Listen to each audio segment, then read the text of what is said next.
الحياكة والتطريز في الإمارات من التراث الأصيل الذي اشتهر به أهله، وتناقلت هذه الحرف اليدوية من جيل إلى جيل بحرص واعتزاز لتبغى هي تعبير عن هوية الشعب الإماراتي وأصالته المتجذرة عبر التاريخ. ملتقى الحرف التراثية بدورته العاشرة فلنرى سويا. في دورته العاشرة أطلق معهد الشارقة للتراث ملتقى الحرف اليدوية تحت عنوان الحياكة والتطريز في الإمارات، لتتدارك ما طواه النسيان وغاب عن الذاكرة. هذا الملتقى شمل معروضات تراثية ثقافية تعبر عن تمسك أهالي الإمارات بعاداتهم وتقاليدهم وتطويرها عبر الأزمان، حيث بدأت هذه الحرف اليدوية باستخدام اليد والإبرة إلى أن انتقلت مؤخراً إلى استخدام آليات الخياطة. أم سيف، نحن حالياً في فصل الشتاء، أعتقد إنها هي صوف وصوف نقي.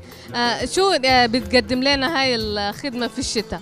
تقدم لنا البيت، وتقدم لنا الزربول، وتقدم لنا البشت يسوونه للرجال، وقت الرجال ما يطلعون في الليل على ركاب وعلى هذا، ما عندهم مثل هالحين الحمد لله الباس، وعندهم هذا، عندهم هذا يعزلنه الأمهات ويسدنه ويخيطنه وهم يلبسونه.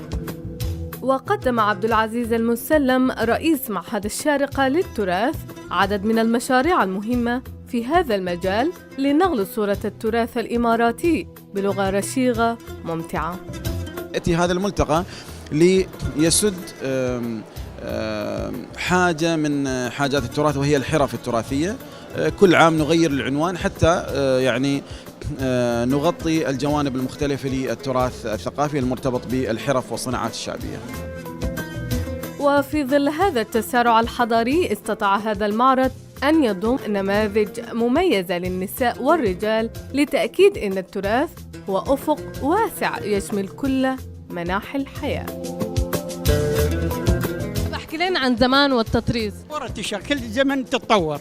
في زمن الآن حتى نشوف في زمن الرسول وقبل الرسول، في الآن الأفلام الإسلامية القديمة يلبسون عباية، فالآن تطورت شوية شوي. فصارت النقشة خصوصا في الخليج هاي النقشة، وفي نقشات ثانية. ومن هنا تكون هذه المهن الإنسانية بصمة واضحة في التراث الإماراتي العريق والعربي الأصيل، ولا بد من العمل دائماً على تعزيز الخطى، وكما قال المغفور له بإذن الله الشيخ زايد بن سلطان طيب الله ثراه: من ليس له ماضي ليس له حاضر. حابين نعرف عن الكندورة، يعني حالياً بقت مختلفة، عندها ألوان مختلفة. هل من زمان عندها ألوان مختلفة ولا هلا هو اللون الأساسي هو الأبيض؟ والله في ألوان مختلفة قبل، بس ما بألوان وايدة لأن كان اللون صعب يعني ينتجونه، والألوان كانت أكثر شيء هي الشويت اللي الأزرق، وعندك اللون الخاكي اللي هو اللون مثل هاللون شوي أقمج عنه. هذا اللون مثل ما تقولين صبغته بالزعفران، يصبغونه بالزعفران ينقعونه. وعندك اللون اللي هو الأزرق يستخدمونه من النيل يصبغونه، يعني يبيتونه فيها وينقعون هاللون حتى يصبح هاللون يعني اللي هو اللون النيلي. ومن هنا تكون البداية لصون التراث محلياً وعالمياً. من خلال هذا المعرض بدورته العاشرة استطعنا أن نلامس الحياكة والتطريز وتطوره عبر الأجيال الإماراتية، ليكون تراثاً عريقاً مزدهراً يفتخر به في كل آن وزمان. زينب فاروق، تلفزيون الفجيرة.